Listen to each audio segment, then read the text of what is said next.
For decades, I've been instructing my students to use a personal steam inhaler to assist with their vocal recovery, especially after heightened singing loads like a performance or long recording session.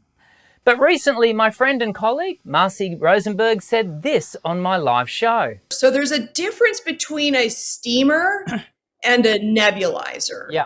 The steamers are water. Yeah. And they're very soothing because it's warm, but they actually do not infuse moisture into the mucosal tissue. Interesting. The nebulizer actually infuses moisture directly into the mucosal tissue of the vocal tract, and it's the only thing that has a chance of getting low enough that it's actually going to impact vocal fold and the laryngeal vestibule. Interesting indeed. I wanted to know more. What is this new fang-dangled thing called a nebulizer? And is it really that much better than a personal steam inhaler? Well, I've read the research and started using a nebulizer over the past few months. And in this video, we're going to look at how my new nebulizer stacks up against the tried and true steam inhaler. Spoiler alert, there are pros and cons to both. Sound check. Now, to say that I had never heard of nebulizers before would be incorrect, because I have heard speakers refer to them at conferences and I've read about them in books like The Vocal Athlete. But until recently, whenever nebulizers were mentioned, they were typically grouped alongside personal steam inhalers like this one, my trusty Basistos steam inhaler. Now, I've been using and recommending the use of steam inhalation to my students for well over 2 decades. Steam inhalations deliver moisture and heat to the vocal folds and tracheobronchial tree and may be useful. I can personally and professionally attest to the usefulness of steam inhalation because you can feel and hear the difference in the voice after 8 to 10 minutes of steaming. It's great, but one of the shortcomings of steam inhalation is found in just how effective the warmth level is. That is to say, I have always directed singers to only do their steam inhalation after vocal load and not before, because the localized heating of the vocal folds from the hot steam raises the risk of vocal fold hemorrhage. I've always seen this as slightly frustrating because it would be good to supplement systemic hydration, the hydration we get from drinking and eating, with superficial hydration of the vocal folds immediately before vocal load, not just after. A second disadvantage to the personal steam inhaler is its size. Now, this point is a first world problem, but I find that certain things become barriers to use. So the bulky nature of the steam inhaler makes it problematic to transport if you're on tour or going to a gig. And you don't always have easy access to heated water. And in my experience, you need to use a 60-40 ratio, or 2/3 hot tap water to 1/3 boiling water to get enough steam for the inhalation to be useful. The fourth consideration for some people, though I had never considered it until recently, is the potential for possible chemical leaching from the plastic container into the heated water, which is then distributed along the vocal tract and inhaled into the lungs. I have not seen any studies showing this to be an issue, but the idea gives pause for thought. But can I tell you, despite these issues, steam inhalation has served my students and me well for a long time. Oh, and the other thing, it's cheap and easy to get a hold of here in Australia. You'll pick up one of these bad boys for about $25 at most pharmacies. Perhaps I can't be blamed for working with what I know. If it ain't broke, don't fix it, right? Yeah, but when respected colleagues start espousing the new and improved way of doing things, I sit up and listen, and this is where nebulizers come in. Sound check.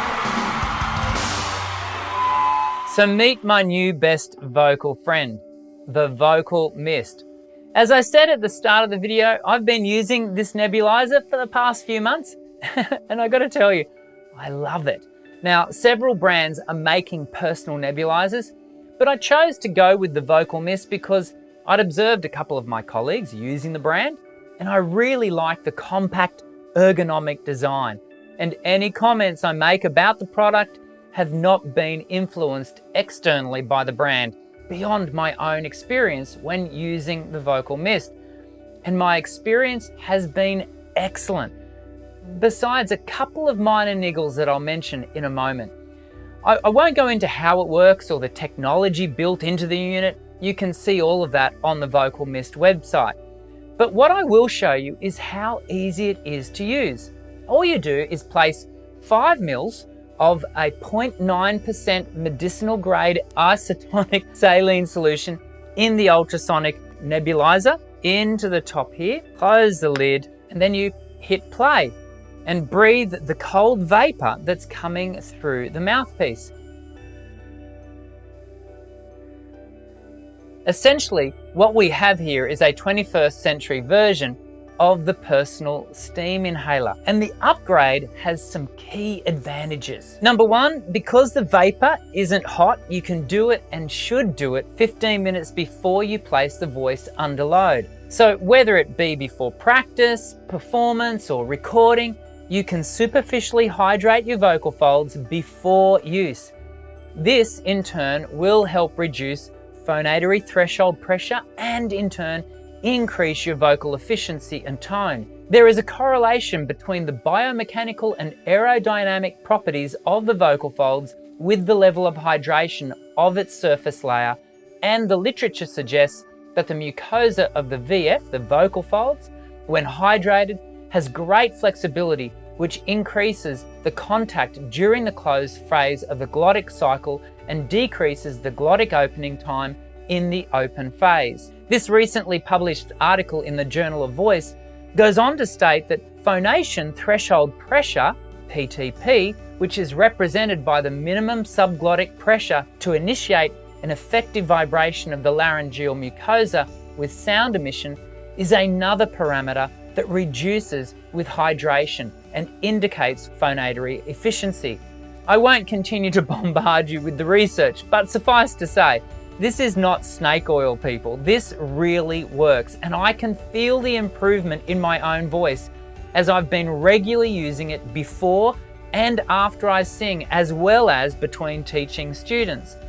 It really is a game changer, but as I mentioned earlier, I need you to be aware of a couple of minor issues before you race off to buy one. Firstly, you should only use 0.9% medicinal grade isotonic saline solution in the ultrasonic nebulizer. Now, this is not just a void your warranty issue.